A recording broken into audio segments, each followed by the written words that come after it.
fans, welcome back to Mind for Combat. If it's the first time you've checked out my channel, or maybe you've checked out my channel but you just haven't subscribed, please help my platform grow by subscribing to my channel and hitting the like button on the video. And also, if you're interested in supporting upstart YouTubers like myself who talk about MMA or do provide MMA related content, I'm going to put a link to MMA Newsroom in the description below. Please check out his channel.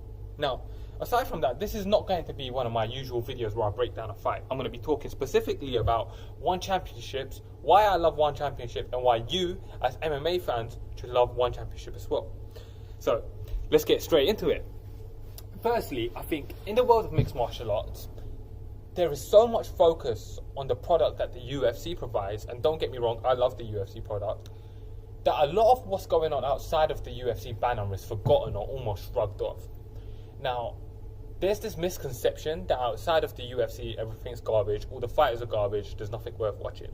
And there's so many people, that's where the meme comes from, right? Do you even train UFC, bro? Well, you don't train UFC, you train mixed martial arts, and the sport's not UFC, the sport is mixed martial arts. And I know Bellator's doing great stuff, PFL obviously has launched off in a big way, but there's another promotion, it's one of my favourite promotions in the world right now, and it's One Championships. Now, I've spoken about the ease of watching the One Championship product because they stream all their events live on the One Championship app for free, or you can watch it on YouTube in HD. The quality of it is beautiful. So, okay, firstly, now let's get straight into this. I don't want to go off on a random tangent here, so let me try to be a bit more structured. Okay, so firstly, the product itself, the One Championship product. They provide a great viewing experience. The product is beautiful. You get HD. There's not long waits in between fights. There's not a stall in action.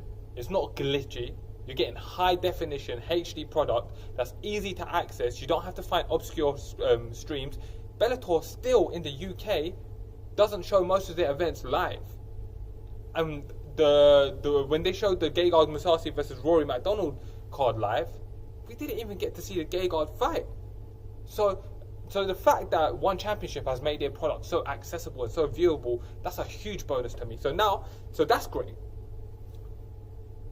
Let's talk about the structure of One Championship. Firstly, they have the superior weight cutting strategy over any other mixed martial arts organization in the world. I'm not going to go into it in too much detail because that's not what this video is about, and I might do a video just specifically talking about their weight cutting policies, but essentially what they've done is brought the weight up in every division to the next scale. So you, like, for example, you might weigh in at 185, but you're still a welterweight. So what, in theory, what you're doing is you're still fighting the same guys that you would be fighting anyway if you were cutting weight, but you're just fighting them at what's closer to your walk around weight, and they've got percentages that you're allowed to cut, amount of hydration that you're allowed to have in your body, and I love it. It's obviously much safer. You don't get to see fighters nearly die from weight cut. You don't get to see diminished fighters. And I know fighters got to take responsibility for the weight cut, but I think One Championship taking initiative here, that's great, and I love that. Great. From a nostalgic point of view, they have Brandon Vera as the heavyweight champion. I remember watching Brandon Vera when he knocked out Frank Mir and being absolutely blown away by Brandon Vera and thinking what his potential was. And he used to talk about being a heavyweight champion and a light heavyweight champion. It never panned out for whatever reason, but I've always loved Brandon Vera. I've always been a big fan of him. And so seeing Brandon Vera as the heavyweight champion over there, I really enjoy his product. And his last fight against Maurice Sorelli, who's a high-level journeyman, a Cage Warrior world champion, he looked great. He knocked him out fast. He's great reflexes. At 41 years old, Brandon Vera still got it. So, and aside from that, you know, tons of fighters that fight it. It's very beautiful season. Nostalgically, there's guys like Brandon Vera over there. They've got exciting champions now. Guys like Aung Laing Sang, who's one of my favorite fighters in the world right now. He's so exciting. He's a double champ, a champ, as the term is coined. He's the middleweight and light heavyweight champion over in One Championship, and it's great to watch him. I love watching him. You got guys like Bibiano Fernandez, who just lost to Kevin Bellingham, and that was a great fight. One of my favorite fights in 2018. I'm sure I just slaughtered his name, but they're going to rematch anyway. So guys, watch that trilogy fight. That's going to be another great fight. You got Edward Followang. Edward Followang is a great fighter. So fun. He's got devastating stand up. I love watching him fight. He's a great fighter. They've got Angela Lee. She's a great fighter. She's going to go up, try to become a champ again, and she's so fun to watch. it's so appealing to watch her fights because they're always going to be so much fun. They've got great champions. Martin Nguyen, who was the one championship lightweight champion and the featherweight champion. He's so much fun to watch. I really wish he hadn't been overzealous and tried to go down and get the bantamweight title and didn't catch them 2 L's, because I didn't think none of that was necessary. I do think one kind of messed up by getting an interim fight in there for the bantamweight title so soon after Bibiano had defended, just because they were trying to push Martin Nguyen so much. But aside from that, Martin Nguyen's exceptional and you should watch him.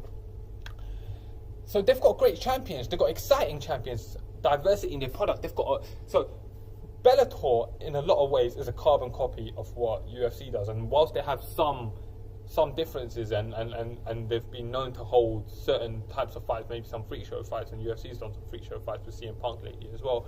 They're very similar to what UFC does, but with one championship you get diversity in the product. So firstly, there's incredible Muay Thai fighting going on in there. So they got fights like Jonathan Haggerty fighting. Jonathan Haggerty, I was actually trained by Jonathan Haggerty's dad in Team Underground in South London, and Jonathan Haggerty, I remember watching him as a kid. He was a devastator as a child, and if you've never seen him fight, watch Jonathan Haggerty fight. He is amazing. He has some of the best stand-up I've ever seen. I've always known that from he was a kid. I used to watch him. So you got Muay Thai fights, and they do the whole major boxing fights as well. And I'm sure I'm about to slaughter his name, but they had Wisaxel Wangek defending his world title, and he is incredible, one of the pound-for-pound best in the world, and he defended his belt against Aaron Diaz. That's a WBC World Championship boxing match. So it's not a carbon copy of the UFC. They've got Muay Thai under their banner. They've got boxing under their banner. High level World Championship Muay Thai, World Championship boxing under their banner as well. And it's all under the banner of mixed martial arts, because is that not what mixed martial arts is? If mixed martial arts isn't the whole realm of fighting under one banner, then what is it? So they've got diversity in their product. They've got world championships. They've got nostalgia. They've got great weight cutting practices. They've got a high quality product, and they've got extremely great rules that you can knee fighters in their head when they're down. It's fun to watch. That takes you back to the pride, back to my nostalgia point of view. Now they've signed Demetrius Johnson, who's arguably the greatest flyweight. Well, no, not arguably. He is the greatest flyweight of all time, and arguably one of the greatest mixed martial artists of all time. And he's still got a long career ahead of him. They've got Eddie Alvarez, one of the greatest lightweights of all time, and Underground King, who has won championships in every promotion in the world. What's he still got left? I love Eddie Alvarez. I love these guys. They're great fighters. And I'm saying all of this. I'm not employed by one championship, man. I just love one championship. So I'm just giving a shout out to all the fans out there that love one championship as much as I do. And if you don't, why don't you love one championship? And if your only reason for not loving one championship is because they're not UFC, and you think anything outside of the UFC is not true mixed martial arts at its best, well, I've got a suggestion for you. Why don't you go find someone, write UFC on their proverbial, and suck it. Suck a UFC proverbial. Put it in your mouth and suck it. Other than that, enjoy the one championship product, and if you haven't checked it out already, check it out. Let me know what you guys think in the comment section below.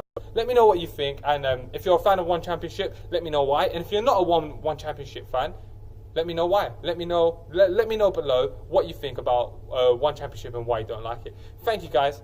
Mindful Combat.